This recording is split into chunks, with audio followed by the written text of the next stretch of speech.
ISWAP kills 23 farmers, abducts 18 others in Borno. After 10 years, Borno shuts Muna IDP camp, relocates 11,000 people. JAMB launches emergency counseling center for candidates. 100 people dead as Israel launches fresh Gaza offensive. Hello and welcome to the news update on Trust TV. My name is Hawa Gambo. Thank you for joining us. No fewer than 23 farmers and fishermen were killed in an attack by the Islamic State of West African Province, ISWAP, terrorists in the village of Malam Karanti, near Baga in Kukawa local government area of northern part of Borno State, sources have said. It was gathered that the attack occurred on Thursday morning in Malam Karanti, a village 5 kilometers from Baga. Sources said the terrorists gathered farmers and fishermen near the village and killed 23 bean farmers. Residents attempting to recover bodies were forced to retreat after ISWAP launched another attack. Malam Karanti is an ISWAP enclave where civilians often farm and fish despite risk. Borno State Governor Babagana Umar Zulum has closed Muna internally displaced persons camp IDP in Maiduguri, which houses over 11,000 people. Muna IDP camp is one of the largest camps located in the state at the height of the humanitarian crisis caused by insurgency that has lasted years. Governor Zulum, while announcing the closure of the camp, cited high-level illicit activities in the camp as the major reason for the closure. The governor said it has observed increased level of prostitution, gangsterism, cases of child abuse and other criminalities in the camp. He added that Boko Haram can never be eradicated without resettlement taking place, saying that people have to go back to their homes and earn their livelihood. Zulum had 4 years ago announced that all the 12 formal IDP camps in the state capital, Maiduguri, would be shut down, which he did, except the 2 informal camps. He stated that the state government had in 2024 resettled about 75% of the IDPs in Muna camp, adding that the remaining 25% will return to their ancestral localities in the next few days. As part of the ongoing efforts to promote peaceful coexistence and prevent further communal clashes in some parts of Karim Lamido, the Commander 6th Brigade Nigerian Army Sector 3 Operation Well/OWPS Brigadier General Kingsley Uwa has held series of strategic stakeholder engagements to ensure the return of peace to the affected communities. This was contained in the statement issued by Captain Olubodunde Oni, the Acting Assistant Director, Army Public Relations 6th Brigade Nigerian Army. The engagement involved representatives from the Bandawa, Munga and Fulani communities of Karin Lamido in response to a recent violent clash between farmers and herders. The clash, which led to the loss of lives and the displacement of several families, also plunged many into taking refuge at an IDP camp in Low local government area of the state. According to the statement, the meeting, which was held behind closed doors, yielded several resolutions, including preparations for a formal peace accord, expected to be signed next week by all parties involved. The brigade commander was also at Ardo Kola local government secretariat for a similar meeting where he met with the local government chairman, Zakari Ismail, opinion leaders, community leaders, and youth representatives. Discussions centered on strengthening community ties, enhancing early warning systems, and reinforcing cooperation with security agencies to tackle issues relating to insecurity in the area. In the Lao local government area, the brigadier commander met with the council chairman, Nigeria, Jatau, religious leaders, security operatives, and community influencers. The Chief of Defense Staff, General Christopher Musa, says President Bola Ahmed Tinubu has approved the acquisition of additional air assets to boost the military's operations against insurgents across the country. In the wake of renewed attacks by insurgents, the Chief of Defense Staff, General Christopher Musa, has reassured Nigerians of the military's readiness to step up its response. Here's the report. Briefing State House correspondents after a closed-door security meeting with the president at the ISWAP villa, General Musa confirmed that new military air assets have already been approved to intensify the fight, particularly in Nigeria's insurgency-plagued northern region. I think our meeting today is for us to review the entire security situation in the country. The president is concerned about what's going on, and we have reassured him that we're on top of our game. We're working extremely very hard. What has happened of recent is that there's a global push by terrorists and jihadists all over the Sahel area, and that pressure is what actually came into Nigeria because of the nature of our borders. And so we have, Mr. President has given directives as to what to do next for us to intensify all efforts, collaborate with all our sister countries around, because it is the porous nature that is coming there that is actually aggravating our own issues on ground. And so all our theaters have been enhanced, equipments have been bought. The CDS linked the growing wave of insecurity to the expanding influence of jihadist networks across the Sahel, warning that Nigeria's porous borders continue to expose the country to external threats. He noted that President Bola Ahmed Tinubu is closely monitoring the situation and convened the meeting to review national security landscape and ensure swift, coordinated action. General Musa also appealed to Nigerians to continue supporting the armed forces, stressing that public trust and collaboration remain vital in the war against insurgency. Mr. President has also given us much approvals for air assets and other aspects of security. And like we said, it's not only the kinetic effort, the non-kinetic aspects that is most important. The President is also looking at the aspects of also discussing with the government for their own support, buy-in in ensuring that dividends of democracy also extends to the communities to be able to stamp down the issue of insecurity. And we're working together. You can see that we're together with the National Security Advisor, the NSA, the DGDSS, and all other ones. So we're working together as a team. The security briefing at the presidential villa was attended by top defense and intelligence officials, including the Chief of Army Staff, Lieutenant General Olufemi Oluyede, the Chief of Air Staff, Air Marshal Hassan Abubakar, the Chief of Naval Staff, Vice Admiral Emmanuel Ogala, and the Inspector General of Police, Kaide Egbetakun. The Joint Admissions and Matriculation Board, JAMB, has announced the establishment of a Candidate Counseling Emergency Support Center. In a statement on its X handle on Friday, the examination body said the move was to provide additional support to candidates with urgent concerns. The new center would complement its existing ticketing platform, which remains the preferred and most efficient means of communication with the board. JAMB, however, pointed out that its ticketing platform was still the most reliable option for candidates seeking assistance. Amid concerns over widespread technical glitches and poor performance in the 2025 Unified Tertiary Matriculation Examination, stories of academic brilliance still shines through. One such story is that of 16-year-old Kennedy Okadike, a student of the Nigerian Tulip International College, who scored an impressive 370 in the UTME, placing him among the top scorers in the country. Trust TV's Ibrahim Ismail brings in this report.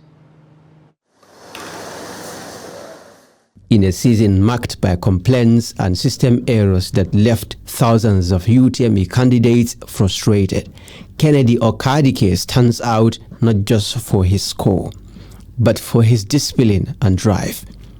At just 16, Kennedy achieved what many twice his age still struggle to accomplish, scoring 370 out of 400 in the highly competitive examination conducted by JAMB. You can't just wake up and say you want to score 370. You have to put the time, you have to put the work in it. So, well, I was always somebody that I've always loved science from my early days. I've always loved science. And so I would always pick up random books, even when I was young, even books that I could not understand, I would try to read them. And that's what gave me an advantage over the other students. By the time I was in SS1, I really had the basic knowledge of all the subjects I was doing, physics, chemistry, and mathematics. Behind the feat lies a structured academic system and a strong mentorship culture at Nigerian Tulip International College, where learning is personalized and excellence is nurtured. Kennedy is success-driven. He has passion for learning, and anything Kennedy wants to achieve, he goes all out to achieve it. We don't just want to impact on the student, maybe open their brains and then put knowledge. No, what we do here is we teach them how to learn. From virtual reality to robotics, students like the 16-year-old Kennedy are part of those Nigerians that are exceptionally different. It's 3 courses in one. So if you study mechatronical engineering, you have the knowledge of a mechanical engineer, you have the knowledge of an electronic engineer, and you also have the knowledge of a robotics engineer.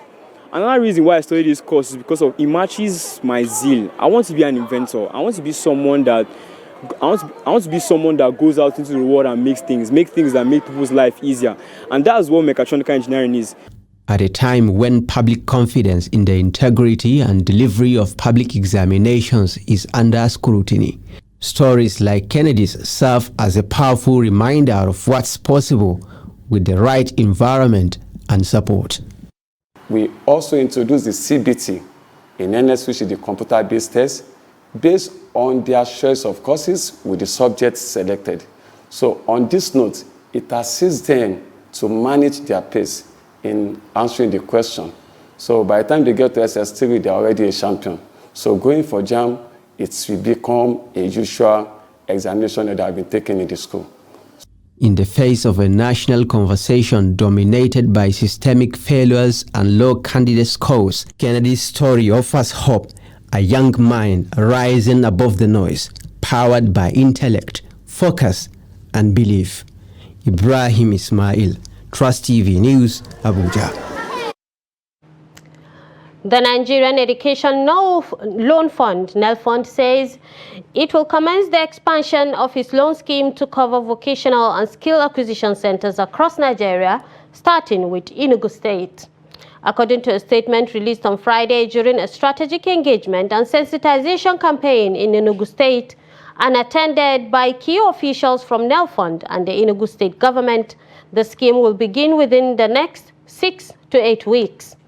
Managing Director of NEL Fund, Akintunde Sawyer, emphasized the fund's intent to support technical education in skill centers nationwide, including fashion design and other vocations. He said Enugu has been selected as a starting point for the program's rollout. During a tour of the Enugu Garments and Fashion Hub, NEL Fund's Executive Director of Operations, Iyal Mustafa, highlighted Enugu's preparedness and existing infrastructure, stating that the state had one of the best vocational and skill training facilities seen so far. Explaining how the loan scheme will be implemented, Mustafa said beneficiaries will be able to apply through an online portal once it opens, adding that it will cater to training costs, offer upkeep stipends, and provide tools upon completion of the training. The Akwa Ibom State Governor Umo Eno has threatened to sack his commissioner and special advisors over insubordination. Speaking during an inspection visit at the judiciary village in Uyo, Eno said any commissioner or special advisor who breaches protocol and abandons him while on duty will immediately be sacked. The governor, who stated that his commissioners and special advisors were to work for 24 hours a day, 7 times a week, and said they must all escort him back to the office or the lodge at the end of any outside engagement. It is wrong for the governor to go on an appointment if nobody else follows him. My commissioners, special advisors are members of my first 11. And I do not announce where I will go. It is mandatory for my commissioners to ensure that they take me either back to the office or to the lodge, and if I stop by anywhere, there can be issues that will be raised. So the commissioner in charge of that will attend to me. A situation where we go to a place, I leave the place, commissioners take off to what I don't know. This is a full-time job, 24/7. And so if any commissioner is busy doing their thing, they are not yet ready to be commissioners. And now let's move to other stories. The Kaduna State Zonal Directorate of the Economic and Financial Crimes Commission, EFCC, has arrested Bashir Ibrahim, a former Kaduna State government contractor and Chief Executive Officer, Formal Act Legacy Limited. Ibrahim was arrested for allegedly multiple fraud to the tune of 30 billion naira. Although his contract with the state government had been terminated, no fewer than 251 complaints received by the commission against the suspect alleged that he was parading himself to unsuspecting victims as a consultant for the 23 local government areas in Kaduna State, as well as the United Charity Foundation, UCF, with affiliation to Sustainable Development Goals, LDG's office. The anti-graft agency, in a statement by its spokesman, Dele Oyewole, said it was also alleged that the suspect informed his victims that he had a 2020 Memorandum of Understanding with the Kaduna State government to source intervention grants from global donor agencies for the funding of local government projects in the state and for supporting the actualization of the SDGs within the state. Following the signing of the Nigerian First policy designed to reduce the country's dependence on imports, questions remain about how local manufacturers will benefit from its implementation. Many who laud the policy emphasize that its success hinges on proper implementation, especially if government institutions lead by example. Trust TV's Abdulaziz Ibrahim speaks to manufacturers and consumers who weigh in on the decision in this report. The Nigeria First policy focuses on increasing patronage of locally produced goods and reducing reliance on imports. Its implementation could have a significant positive impact on Nigeria's economy by increasing import duties and applying traditional taxes on imported products, thereby making locally produced items more competitive and attractive to consumers and processors. A National Council member of the Manufacturers Association of Nigeria, Sani Hussaini, while lauding the signing of the policy, emphasizes the need for effective monitoring of its implementation.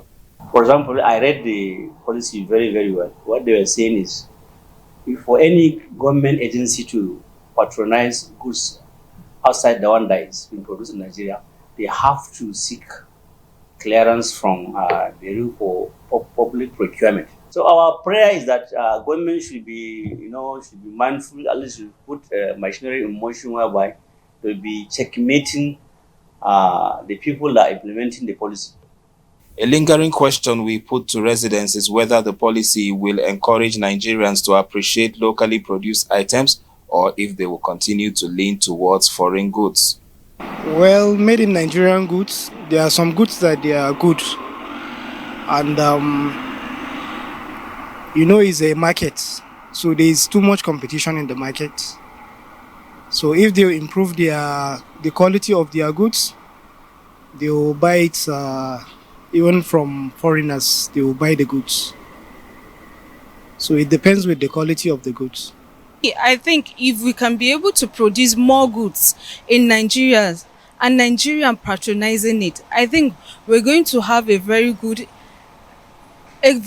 view of it, and Nigeria is going to be better, and so many jobless people in the country will have something to do, and it will reduce the much of crimes in Nigeria and unemployment in Nigeria, to me. So all these are made in Nigerian goods can never be provided without adequate electricity. Actually, the policy is a very good policy, but the federal government need to address it well before it implements it. Patronizing made in Nigerian goods is a beautiful idea. We can't depend every time on foreign goods. You see, if we can produce goods in Nigeria, we patronize Nigerian products, then Nigeria economy will develop. But if we continue to import goods every day, naira continues to go down, dollar continues to go up. Of course, there are so many other factors, maybe even the market itself. You know, Nigerians now, it's obvious that they doesn't have the purchasing power, and it's really affecting us, manufacturers. As Nigerians continue to grapple with the high cost of living, it is hoped that the Nigeria First policy, once properly implemented, will lead to increased production and job creation. Abdulaziz Ibrahim, Trust TV News, Kano. And now in business, a total sum of 1.6821 trillion naira, being April 2025 Federation account revenue, has been shared to the federal government, states and local government councils. The revenue was shared at the May 2025 Federation Account Allocation Committee meeting held in Abuja, according to a statement released by FAC spokesperson Bawa Mokwa on Friday. The 1.681 trillion naira total distributable revenue, according to Mokwa, comprised distributable revenue of 968,882 billion naira, distributable revenue added tax VAT revenue of 598,077 billion naira, electronic money transfer levy revenue of 38,862 billion naira, and exchange difference of 81,407 billion naira.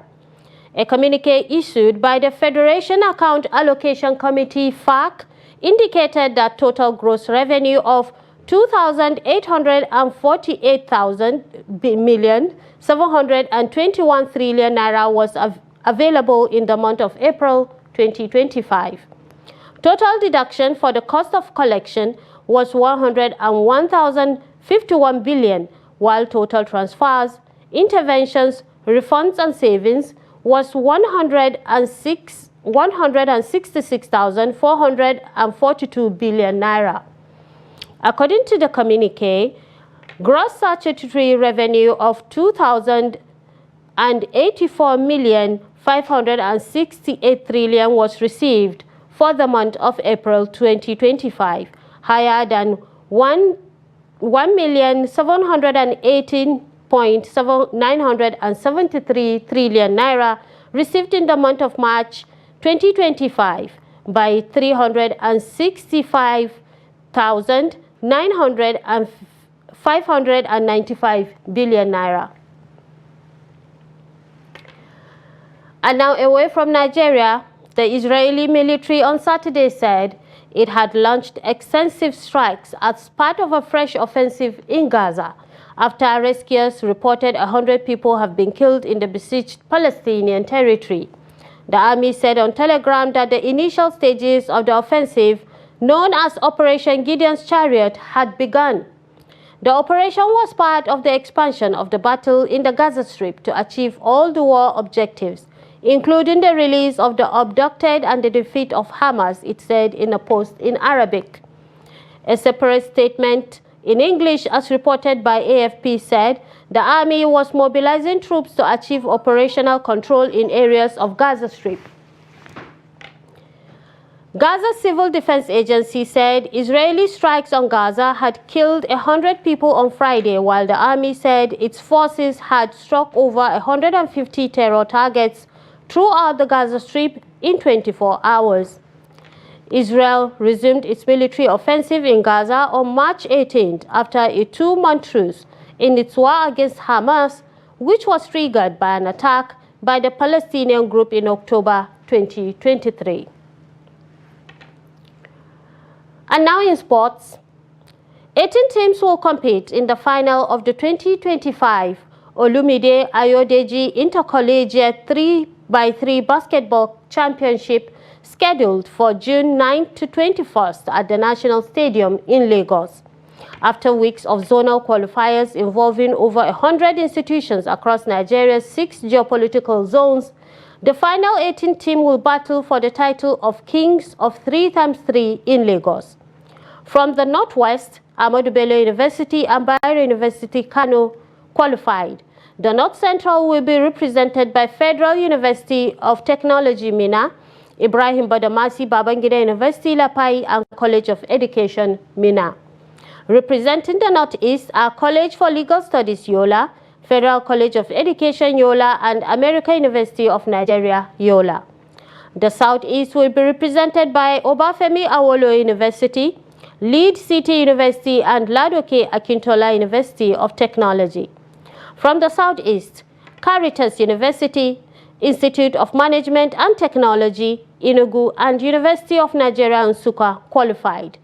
They will be joined by South-South representatives, University of Benin, Ambrose Ali University, and Dennis Obasede University. Founder of the tournament and Nigerian Basketball Federation board member Olumide Ayodeji said the initiative aims to grow the culture of 3x3 basketball in Nigeria. And with that, we come to the end of the news update on Trust TV.